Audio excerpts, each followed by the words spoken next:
다니엘서 11장 10절부터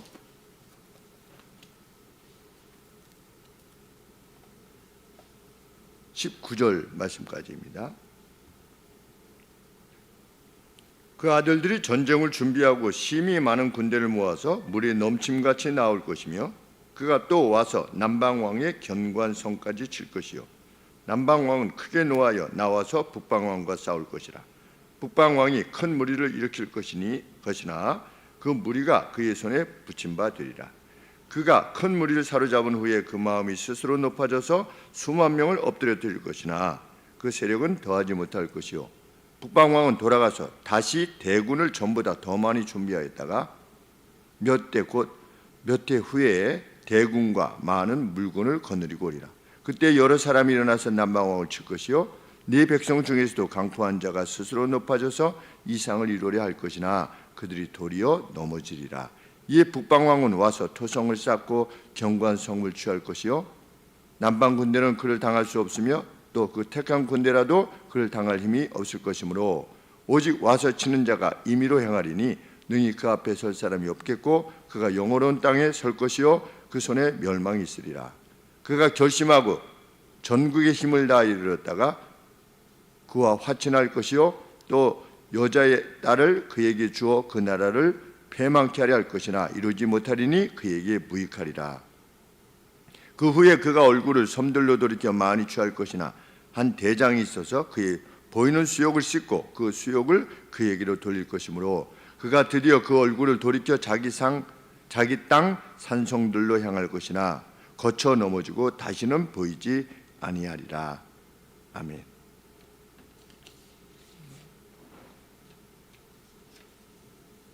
주전 533년경에 보려가 되었던 다니엘이 이방의 한가운데서 하나님의 이상을 보게 되었고 그 이상에 대해서 하늘의 어떤 존재가 와서 해석하는 내용이 지금 계속해서 우리가 살펴보고 있는 내용입니다. 그런데 마치 뒤에서 보고 역사를 기록한 것처럼 보이는데 이스라엘 백성들이 물론 하나님께서 보내신 예수님을 메시아로 인정하지 않았지만 그래도 하나님을 어떻게 자신들의 신으로 그렇게 섬겨왔었는가?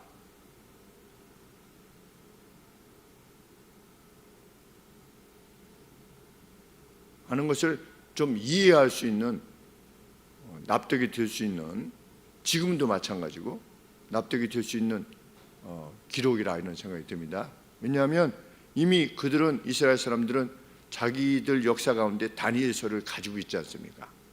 그런데 오늘 19절, 18절 요 내용까지 가면 이것이 주전 한 180년 전까지의 내용입니다. 그러니까 지금 533년 정도의 다니엘이 이 이상을 받아가지고 기록으로 남겨놓는 거죠. 그러면 이 이스라엘 백성들이 그 기록을 가지고 있는 거죠. 자기들이 가지고 있는데 그 뒤로 이렇게 될 거다, 이렇게 될 거다, 이렇게 될 거다 했는데 180년까지 그 일들이 순차적으로 다 이루어지는 겁니다. 그것을 그들이 인식할 때 여호와 하나님을 섬기지 않을 수가 없겠죠. 그래서 이스라엘 사람들이 자기 역사 속에서 드러내신 하나님 되심을 믿을 수밖에 없었겠구나, 이런 생각을 하게 됩니다.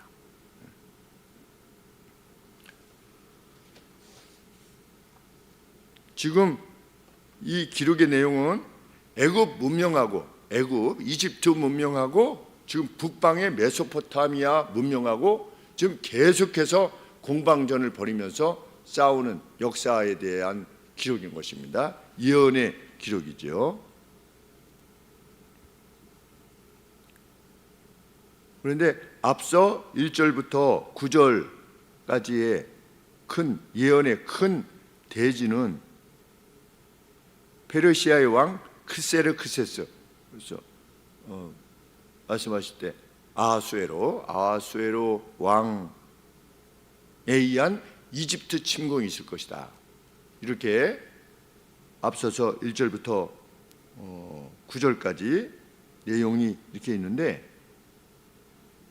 좀 놀랍게도 이 아하수에로가 누구다? 에스더의 남편 왕이었다는 거죠. 놀라운 일이 아닐 수 없습니다.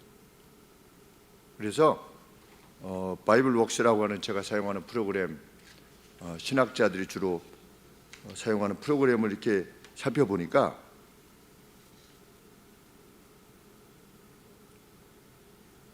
몇만을 데리고 갔느냐?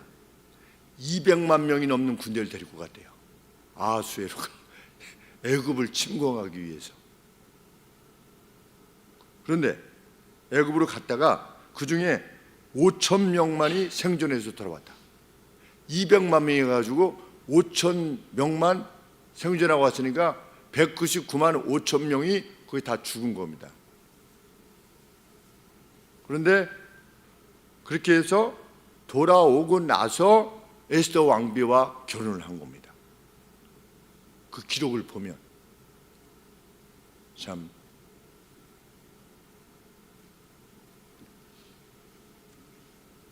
그러니까 역사 속에서 그냥 우화가 아니고 이러한 세계사 속에 어떤 역사가 있는 것입니다. 이렇게 담겨져 있는 겁니다. 우리가 믿을 수 있는 근거가 여기 있는 겁니다. 그런 하나님이시다. 거대한 역사 가운데 그것을 이루시는 분이시라면 우리 그 거대한 역사를 이루는 미시적 차원에서 우리 개개인에 대한 하나님의 역사, 이것이 분명히 있을 것이라고 하는 것, 그것이 우리의 확신이지. 그것만 사실이고 우리 개개인에 대한 것은 사실이 아니다, 이럴 수는 없지 않습니까? 그래서 하나님이 어떤 분이신가를 이렇게 계시로 드러내 주신 것입니다. 자, 10절부터 보면 그 아들들이 전쟁을 준비하고, 저도 이 준비하는데 막 헷갈려가지고서, 왜냐하면 저도 모르잖아요, 이 역사를. 그 고대 근동의 역사를 막 하나도 모르니까 똑같이 모르는 거죠. 그러니까 이해하기 위해서 애를 쓰는데, 그 아들들이 전쟁을 준비하고 심히 많은 군대를 모아서 물에 넘침같이 나올 것이며, 그랬죠. 그러면 그의 아들들이 누구냐? 북방 왕의 아들들인 겁니다. 북방 왕의 아들들. 그러니까 북방은 세레우쿠스, 기억하시면 세레우쿠스, 남쪽은 프톨레미우스.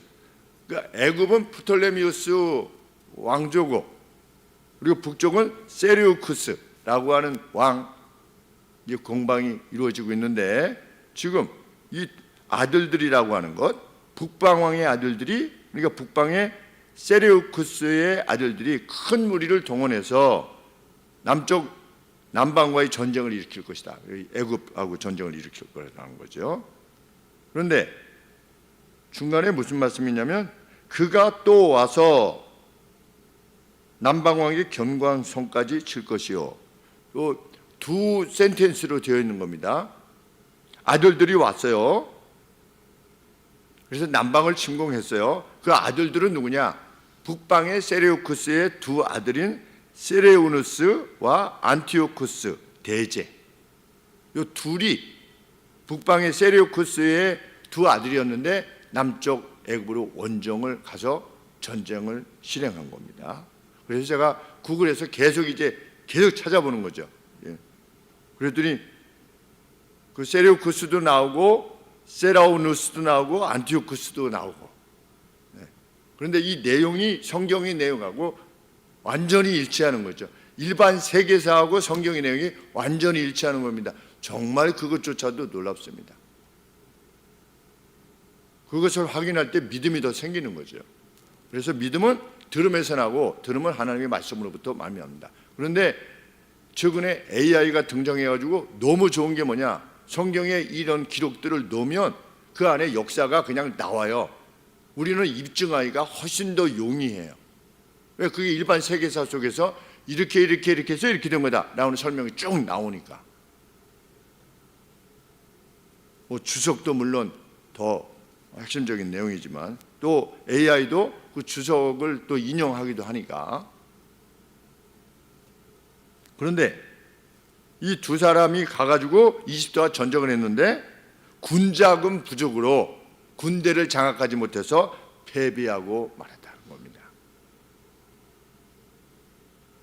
그래서 이 둘이 장군들, 자기 편 장군들에 의해서 모반을 당해가지고 2년 뒤에 독사를 당한대요. 성경 말씀 그대로죠. 군대를 모아 물에 넘침같이 나올 것이다. 거기까지는 맞아요. 그리고 그들 중에 하나가 또 와서, 이런 뜻입니다. 그가 또 와서는 그들 중에 하나, 그럼 누구냐면 북방 왕의 아들들 중에 또 다른 누가 나오는 겁니다. 누가 와서 어떻게 할 거다? 남방 왕의 경관성까지 칠 것이다. 이러한 예언대로 그 이제 형들인지 모르겠지만 그 둘이 이집트 왕에게 패한 다음에 그들의 동생이었던 안티오코스 대제가 왕위에 오르게 됩니다. 안티오코스 대제. 그 아버지 쪽은 세레우쿠스인데 이제 이 동생은 안티오코스 대제가 왕위에 올라요. 그래서 시리아를 복구했다. 그러니까 이스라엘의 북쪽이죠. 시리아를 복구했고 이집트 자체의 도시까지 공격했다. 라피아라고 하는 이집트 도시가 있는데 그 도시까지 공격을 했다고 합니다. 그 뒤에 11절, 이에 대해서 남방왕이 크게 노하여 나와서 북방왕과 싸울 것이라. 북방왕이 큰 무리를 일으킬 것이나 그 무리가 그의 손에 붙임 바 되리라. 이거 누가 진다는 겁니까?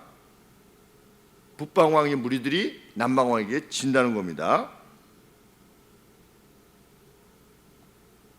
그런데 이때 당시에 누가 남방왕이었느냐? 프톨레미 피로파데도. 참 이름도 뭐 프톨레미 피로파데도. 그런데 주후 3세기의 그리스 역사가가 이 전쟁에 대해서 기록으로 남겼는데 마치 로마 역사처럼 그리스의 역사가가 폴리비우스라고 하는 좀 들어본 것 같아요 저도. 그런데 당시에 남쪽에 프톨레미 군대가 보병 6만 2천 보병 그리고 6천 명의 기병 102마리의 코끼리 부대로 구성되어 있었다. 참 이런 기록들이 다 있는 겁니다 역사적으로. 그리고 북쪽에서 내려갔던 이 안티오코스는 7만의 보병 5천의 기병 73마리의 코끼리 부대로 구성되어 있었다. 거의 뭐 막상막하게 이렇게 구성되어 있었다는 겁니다. 그런데 안티오코스 군대에서 10,000명 이상의 보병과 300명의 기병이 죽었다. 몇 명 가는데? 7만 명의 보병이 가는데 그중에 10,000명이 죽었다는 겁니다. 그리고 4만 명이 포로가 됐대요. 그러니까 북쪽이 진 거죠. 11절 말씀드리죠. 북방왕이 큰 무리를 일으킬 것이나 그 무리가 그의 손에 남방왕의 손에 넘겨지게 될 것이다. 그랬는데 이 안티오코스가 가가지고서 진 거죠.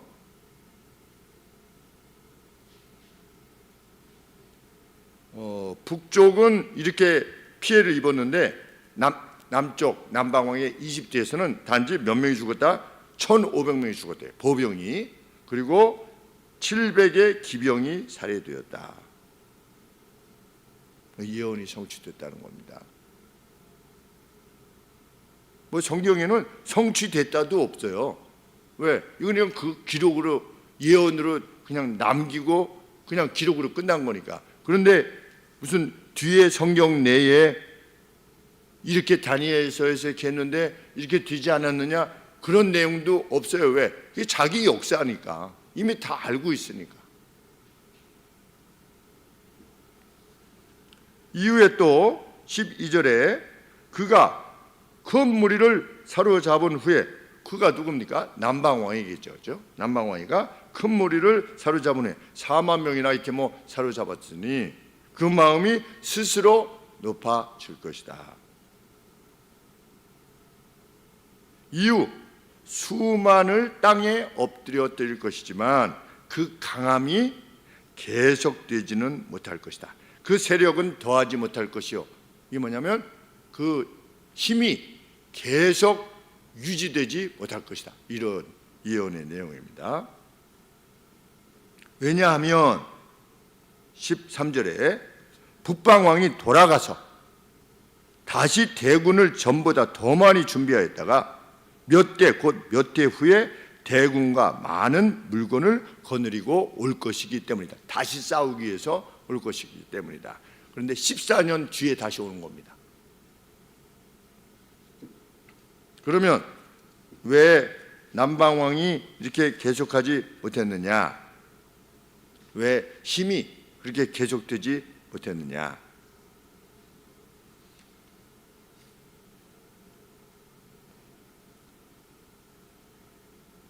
이 남방왕이었던, 이제 승리했던 프톨레미우스가 자기 부모를 죽였대요.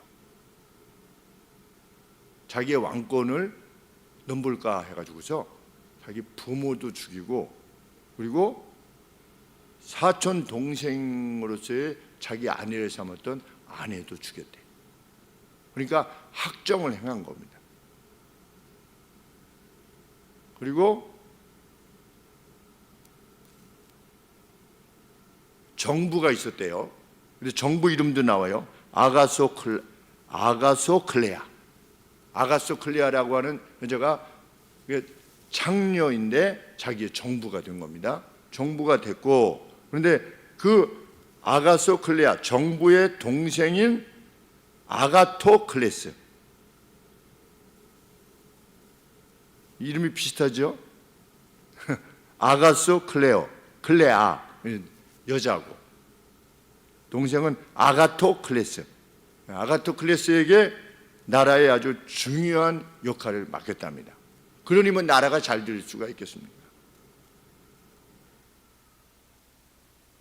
그리고 전권을 특별히 누구한테 맡겼냐면 그 아가토클레스를 낳은 모친 5대 난대에게 전권을 맡겼다.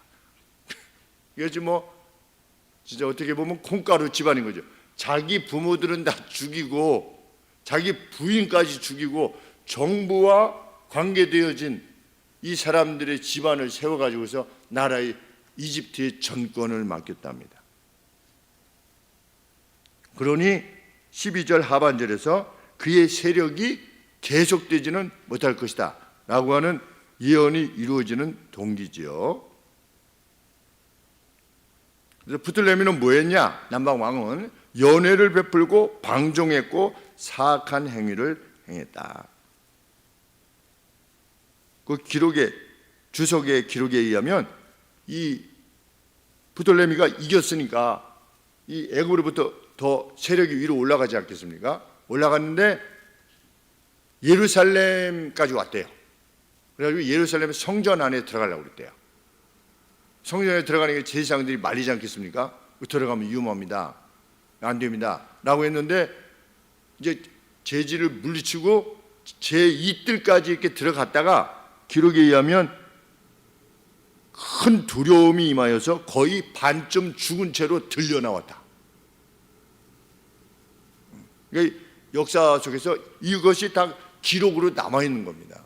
마치 헤롯이 충이 먹어 죽었다 라고 하는 것이 성경에 이렇게 기록되어 있는데, 로마 역사 속에 헤롯이 갑자기 연애를 하다가 이 배가 아파가지고서 그 까마귀인지 뭔지, 일단 부엉인지 뭔지가 이렇게 운과 동시에 그 배를 움켜잡고 이제 헤롯이 그랬다고 그 로마 역사가의 기록에 남아 있는데, 그래가지고 배가 그러니까 창자가 썩어서 죽는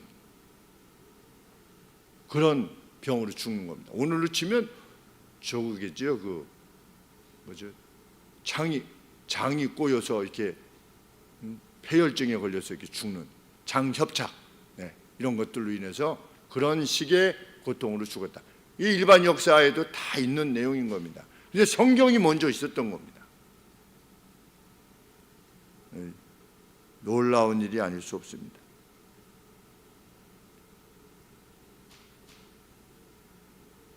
이후에 어떻게 했다? 그 프톨레미우스가 알렉산드리아, 애굽으로 이집트로 다시 돌아온 겁니다. 돌아왔는데 거기서 살던 유대인들에게 아주 잔혹하게 행했답니다. 유대인들이 다 흩어져 살지 않았습니까? 그런데 아주 잔혹하게 행했다. 1세기에 예수님을 믿었던 유세비우스라고 하는 역사가의 기록에 의하면 4,000명을 죽였답니다. 유대인들을, 그 이집트에 있는 유대인들을 4,000명을 죽였다. 그리고 제롬이라고 하는 그 신학자에 의하면 6,000명을 죽였다. 그러니까 약간 좀 차이가 서로 있긴 하지만 그렇게 많이 유대인들을 살해했다는 겁니다. 그것이 무슨 내용이냐? 12절에 스스로 높아져서 수만 명을 엎드려뜨릴 것이요. 그러니까 잔혹하게 행하는 자가 될 것이다. 그러니까 뭐 유대인들만 4,000명, 6,000명이면 그쪽에 있는 사람들만 그렇게 죽였으니 얼마나 많은 사람을 죽였겠습니까? 이 프톨레미우스라고 하는 자가.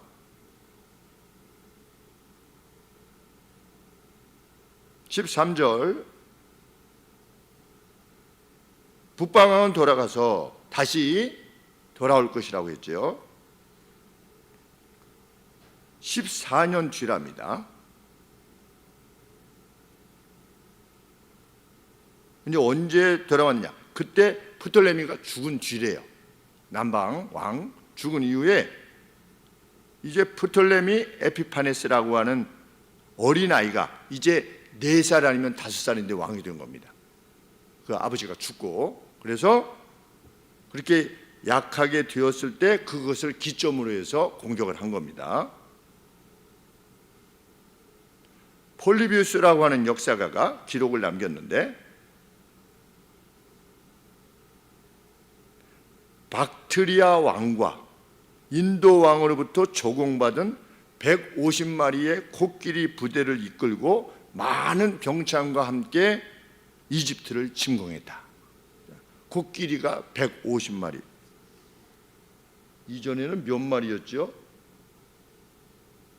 우리 프톨레미 처음에 내려와서 싸울 때 여기는 102마리, 남쪽은 북쪽은 73마리, 남쪽은 102마리였는데 이 14년 뒤에 공격할 때는 150마리의 코끼리를 데리고 갔으니 나머지는 병참이 얼마나 뛰어났겠습니까?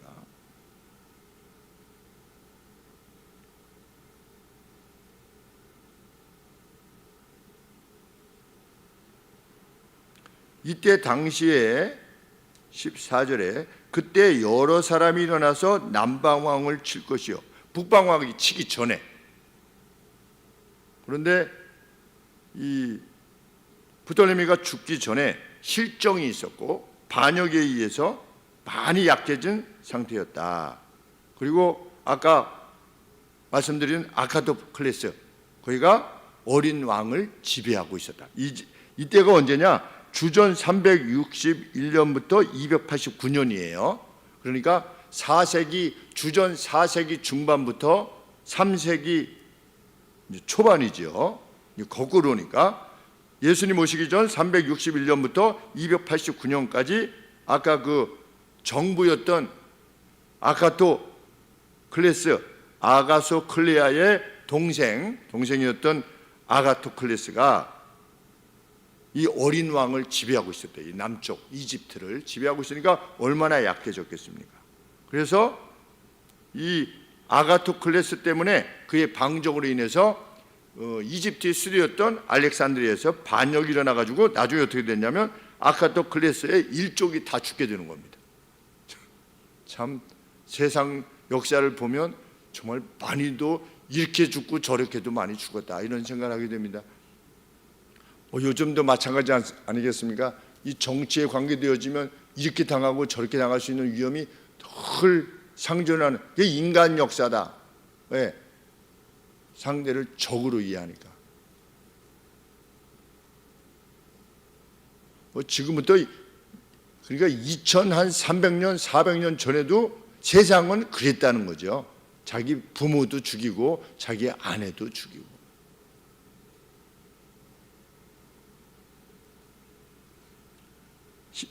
그때 여러 사람이 일어나서 남방왕을 칠 것이요 네 백성 중에도 강포한 자가 스스로 높아져서. 그럼 네 백성은 누구의 백성입니까? 다니엘의 백성이죠. 그럼 누굽니까? 이스라엘 사람들인 거지. 그러니까 남방왕을 공격할 사람들이 많이 일어나는데 유대인들도 거기에 동참한 겁니다. 강포한 자가, 반역을 꿈꾸는 자들이지요, 스스로 높아져 가지고 이상을 이루려 할 것이나 이때가 아니겠는가 이래 가지고서 북쪽 왕 편을 들 것이라는 겁니다.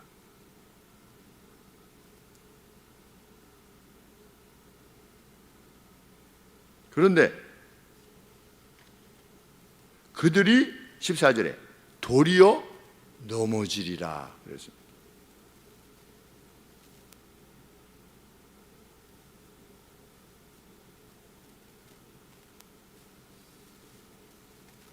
이게 무슨 말씀입니까? 북쪽이 이길 거 아니겠습니까?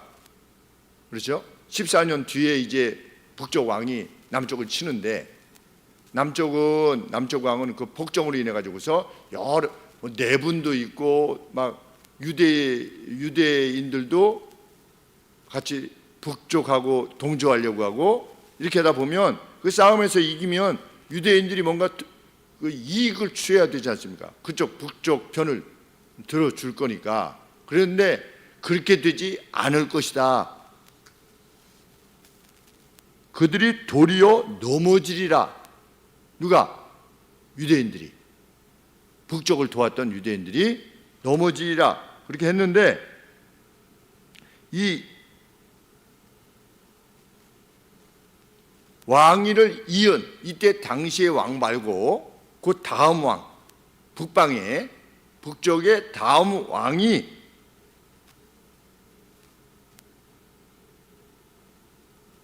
안티오코스가 이 지금으로 치면 가나안, 이 팔레스타인 도시들을 완전히 점령했답니다.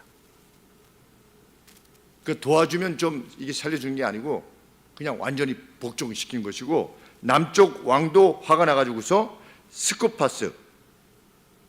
스쿠파스가 강력한 군대를 파견했대요. 그러니까 양쪽으로부터 공격을 당한 겁니다. 이 남쪽은 우리 편을 안 들어서 이렇게 해가지고서 공격하고, 저 북쪽은 이 차에 아예 그냥 쓸어버리자라고 해가지고 공격을 받고, 이래가지고서 아주 유대인들이 굉장한 괴로움에 빠지게 되는 것이죠.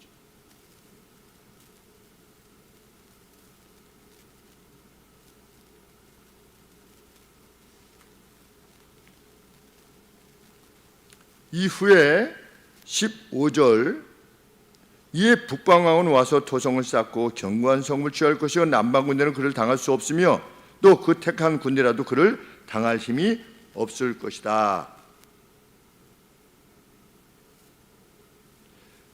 이 예언대로 북쪽 왕 안티오코스의 공격 시에 남방에 스코파스가 왔대요.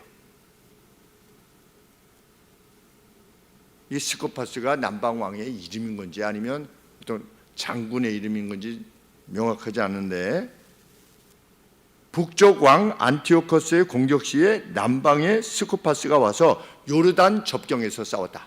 그러니까 이스라엘 옆쪽에서 서로 이게 만나게 된 거죠. 스코파스는 큰 군대의 손실을 입고 시돈으로 퇴각하여 10,000명의 군사와 함께 거의 포위되었다. 남쪽에서 올라온 장군 이름 같아요. 10,000명의 군사함과 거의 포위된다. 이에 3명의 역사적으로 유명한 이집트 장군 3명이 보냄을 받는답니다. 이거 도와주려고 이렇게 왔는데, 그럼에도 불구하고 스쿠파스는 아사 직전에 있다가 항복하게 됐대. 굶어 죽을 뻔했대. 그리고 수치를 당한 후에 노임을 받게 된다. 이것이 세상 역사의 기록입니다. 우리 보면 15절 말씀 그대로지요. 도성을 쌓고 견고한 성읍을 취할 것이요 남방 군대는 그를 당할 수 없으며, 또 그 택한 군대라도 3명 보내지 않습니까? 장수들을, 그를 당할 힘이 없을 것이다 라고 하는 예언이 성취된 것입니다.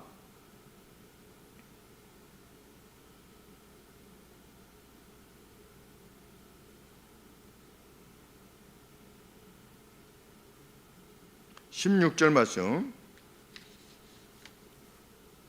오직 와서 치는 자가 북방왕이지요. 자기 맘대로 행할 것이니 이르렀 능히 그 앞에 설 사람이 없겠고 그가 영화로운 땅에 설 것이요. 영화로운 땅은 뭡니까? 이스라엘이지. 영화로운 땅. 그러니까 이스라엘에 자기의 힘을 심어 놓을 것이다. 왜? 이스라엘의 영화로운 땅에 잠시 머물 것이라고 그랬으니까. 그러니까 이 북방왕이 이기고서 안티오코스가 이기고 나서 너는 내 편 들었으니까 좀 이렇게 해주마, 이것이 아니고 2차에 그냥 유대에 힘을 심어놨다. 그래서 지금도 뭐 세상 열강이 자기 군대들을 이렇게 남의 나라에다가 자기보다 약소국에 심어놓지 않습니까? 그런데 그 말씀대로 그가 영화로운 땅에 설 것이요 그 손에 멸망이 있으리라. 강력한 힘을. 이러다가 이런 상태에서 17절에 그가 결심하고 전국의 힘을 다하여 이르렀다가 그와 화친할 것이요. 17절에 그는 북방왕이죠. 결심하고 전국의 힘을 다해서 이르렀다가 어디에 이르는 겁니까? 이집트 남방 쪽에 이르는 겁니다. 그러니까 지금 전쟁이 이 메소포타미아 쪽하고 이집트하고 하는데 중간에는 이스라엘은 그냥 곁가진 겁니다. 그래서 중심 내용을 하다가 이스라엘에 대해서 잠깐 언급하고 지금 이렇게 하는데, 그가 결심하고 전국의 힘을 다하여 이르렀다가 안티오코스지요. 북쪽에 그와 화친할 것이요. 누구랑? 남쪽 남방 왕하고. 왜?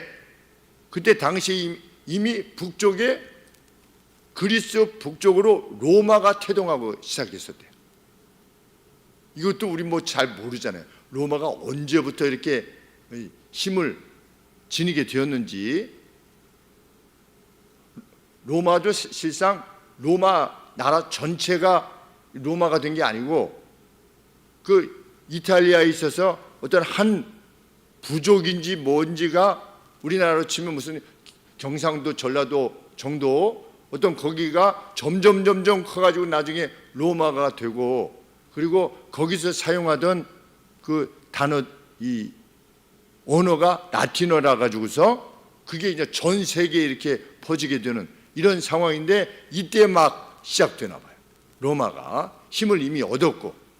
그러니까 북방왕이 남방왕 애굽을 쳤는데 누구를 상대해야 되냐면 로마를 상대해야 되는 겁니다. 벌써 이렇게 로마가 힘이 점점 커졌는지, 그래가지고서 화친을 할 수밖에 없게 되는데, 그 로마에 대한 언급은 없고 그냥 기록만 있는 거죠. 아니 조금 전까지 싸워가지고서 이렇게 원정 가가지고 했는데 그와 왜 화친을 해? 그럴 수 있지 않습니까? 그런데 그런 설명이 없는데 실제 역사 가운데는 그런 일들이 일어나가지고서 화친을 하게 되는 겁니다. 그래서 그 여자의 딸을 그에게 주어 여자의 딸을 주는 겁니다. 누구한테? 남방 왕에게 결혼을 시키는 거예요. 그 유명한 클레오파트라입니다. 여기서 클레오파트라가 등장합니다. 그래서 클레오파트라가 아버지인 자기 편을 들 것이라고 생각해가지고서 이렇게 했는데, 나중에 클레오파트라가 역사적으로 보면 남방왕 자기 남편의 편을 들게 되는, 참 이름만 클레오파트라 뭐 미인이다 뭐 이런 얘기만 들어봤지, 이것이 실제 우리 성경 역사에서 이렇게 등장하리라고는 뭐 잘 생각을 못하지요. 근데 다니엘이 533년에 이미 이상 가운데 그렇게 다 그녀의 등장까지도 다 언급이 되는 것입니다. 참 놀라운 일이죠. 그 신비를 어떻게 말할 수 있겠습니까? 이스라엘 입장에서 보면.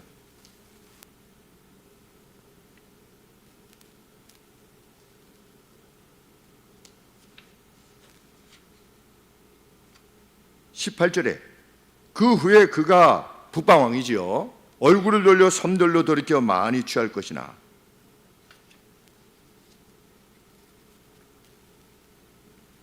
안티오코스가 이제 이집트와 동맹이 되지 않았습니까? 결혼을 인해서, 정략 결혼을 인해서 이것을 믿고 아시아와 그리스와 트라키아가 어딘가 했더니 그리스 북쪽이 트라키아라고 하는 나라가 있었더라고요. 처음, 난생 처음 들어보는 것일 것입니다. 근데 이 세 곳을 공격하는 것입니다. 그러니까 터키, 그리스, 트라키아, 이게 지금으로 치면 뭐 마케도니아 정도 되는 겁니다. 거기를 공격하는데 역사적으로 보면 전함이 100대였대요. 100대. 전투 함정이 100대. 엄청난 수지요. 뭐 전함이 100대면. 그리고 사모스라고 하는 섬을 비롯해서 많은 섬들을 역사적으로 장악을 해 나간다는 겁니다. 그런데 18절에 한 대장이 있어, 그렇죠? 한 명령자가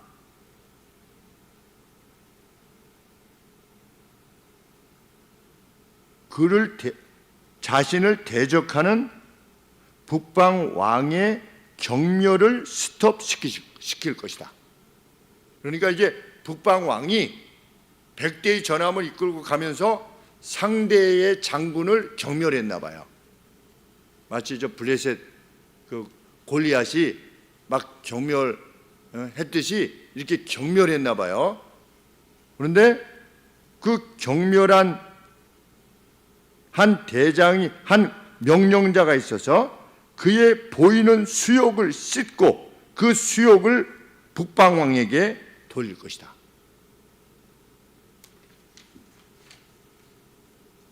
그랬는데 그 로마의 인물 중에 영사라고 이렇게 표현되어 있는데, 로마의 영사 루키우스 스키피오라고 하는 사람이 있었는데, 시필러스 전투에서 안티오코스가 터키에서 이룬 모든 승리를 되돌려 놓았다. 그러니까 아주 박살을 낸 거예요. 이제 안티오코스가 이 아시아 지역, 소아시아 지역, 마이너 아시아, 터키 지금의 여기를 이제 무너뜨리고 북쪽으로 아주 기세를 해가지고 이렇게 올라가는 거죠. 올라가면서 너 따위는 아무것도 아니야 라고 하면서 갔겠죠. 그 수욕을, 자기에게 돌린 수욕을 돌려줄 것이다 그랬는데, 정말 이 전투에서, 시필러스 전투에서 안티오코스가 5만의 보병을 잃고 4천의 기병을 잃고 1,400명이 포로가 되고 간신히 도망했다. 안티오코스. 이것이 세계사 속에 있는 겁니다. 19절 말씀처럼 안티오코스는 그의 얼굴을 그 자신의 땅으로 돌릴 것이지만 이게 안 되는 거죠, 이제. 그러니까 내 땅에서라도 해야 되겠다라고 하지만 넘어지고 더 이상 발견되지 않을 것이다. 19절 말씀. 그런데 그 말씀대로, 이 예언의 말씀대로 모든 지역으로부터 손을 떼야만 했고, 로마로부터 평화를 얻기 위해서 로마가 너 침공하지 않을 테니까 너 이렇게 해 라고 해가지고 모든 것에 손을 떼고, 나중에는 어떻게까지 해야 되느냐, 자기의 아들 에피파네스라고 불리는 자기의 아들을 볼모로 보내야만 했다, 로마에.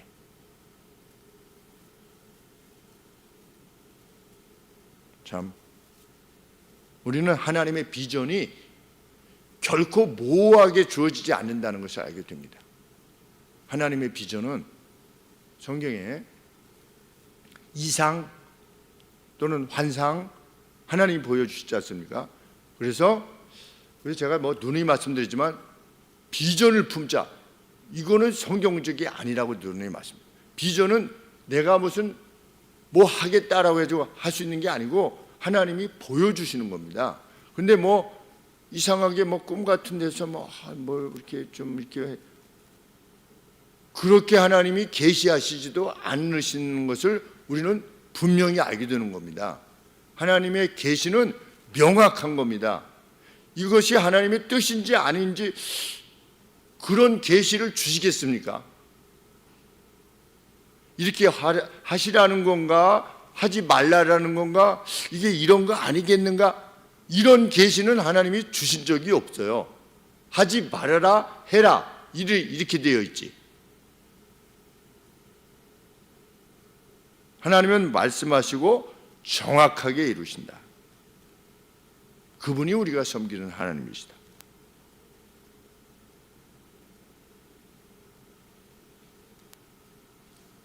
우리가 역사적으로 세계사 속에서 배웠던 이 모든 나라들도 실상은 이렇게 하나님의 손 안에 다 있다, 있었다 라고 하는 것이 확인되었다. 우리가 확인할 수 있지 않습니까? 지금도 이렇게. 특별히 이스라엘 사람들은 더 확인했겠죠. 그러니까 무슬림도 소위 말하는 회교도 그 구약을 자기들의 경전으로 삼지 않습니까? 그 사실이니까. 왜냐하면 자기들이 그 이스마엘의 후손이지 않습니까? 이스마엘의 후손이니까 그 아브라함으로부터 온 그 전승이 있지요, 이스마엘 쪽도. 그런데 성경 그대로 이루어진 것을 자기들도 알 테니까, 자기들의 역사이기도 하고 이스마엘의 역사니까. 그만큼 그러면 이 아랍 계통의 무슬림들 하고 우리 기독교하고 이렇게 합치면 그 몇십억입니까? 적어도 40억은 되겠죠. 인류의 절반 정도가 이 구약을 신의 말씀으로 받아들이고 행하고 있는 겁니다. 그냥 믿어 이것이 아니라 이러한 분명한 증거들이 있기 때문에, 그래서 누누이 말씀드리지만 주전 700년대 이사야 선지자에게 하나님이 우상들에게 너의 신됨을 드러내라, 먼저 말해라, 그리고 그것을 실현해라, 그러면 내가 너의 신됨을 내가 알겠다. 그러나 너희들은 못하지 않느냐, 그러니까 우상일 뿐이다, 이렇게 말씀을 하시지요. 우리가 이런 하나님을 섬기고 있다는 것, 이 하나님이 오늘도 역사를 주관해 나가신다고 하는 것. 지금 물론 선한 싸움을 위해서 수고하고 애쓰는 교회들 참 많습니다. 한편으로는 빚진 것 같기도 하고 그러합니다. 그러나 우리가 이 시국에 대해서 두려워하고 불안해하고, 시대적으로도 새벽에도 말씀드렸지만 나라가 살기 위해서는, 우리 다음 세대가 살기 위해서는 누가 죽어야 된다? 네? 누가 죽어야 된다고 그랬죠? 오늘 새벽 예배 때 내가 죽어야 된다 했지. 정치인 누가 죽어야 나라가 사는 게 아니고 내가 죽어야 나라가 산다 라고 누가 이렇게 기술했는데, 그거 빛나는 말씀입니다. 왜? 성경의 말씀 그대로니까. 나라가 정말 잘 되기 위해서는 내가 죽어야 된다는 거죠. 사랑하기 위해서, 희생하고 헌신하기 위해서. 내 가정이 잘 되고 내 교회가 잘 되기 위해서는 뭘 해야 되냐? 저 집사님이 죽어야, 저 목사님이 죽어야, 이게 아니고 내가 죽어야 된다니. 내가 죽어야지. 그럴 때 나라가 사는 것이죠. 그게 하나님 나라의 방식입니다. 그 이스라엘에 메시아를 보내시겠다 그랬는데 그 목적을 위해서 이스라엘을 없애시지 않으신 거잖아요. 하나님께서 이 거대한 제국들, 그 이름도 처음 들어보는 그 모든 나라들, 조금 아까 이제 말씀드린 이 모든 제국들은 이스라엘에 비하면 엄청난 제국들이었던 것이고 나라들이었던 겁니다. 우리 프로이드라고 하는 나라도 있었잖아요. 근데 우리 모르잖아요. 독일 쪽에 이렇게 뭐 프로이센 뭐 이런 것도 있었고, 프로이센은 좀 들어보셨을 거예요. 근데 지금 뭐 하나도 없잖아요. 그럼 이 이스라엘은 다 멸망해가지고 다 흩어져서 다 잡혀가고 그냥 끝장난 것 같은데 하나님이 다시 돌려보낼 거다. 그리고 이러이러한 역사가 있을 거다. 그리고 12장 1절에 제일 끝에 뭐다? 자는 자들 가운데 깰 자가 있게, 깨게 될 것이다. 그것이 이제 마지막의 역사에 대해서 이제 말씀하시는 것이죠. 우리는 이 하나님을 믿습니다. 그래서 오늘 우리의 상황이 어떤 것이라 할지라도 그것이 죄에 관계되어진 것이 아닌 것이 분명한 한 하나님의 섭리 가운데 우리가 행하는 것입니다. 어두운 후에 빛이 오게 되는 역사가 있을 것이라는 건 하나님의 약속입니다. 우리는 그 약속을 소망하고 나가는 겁니다. 기도하겠습니다.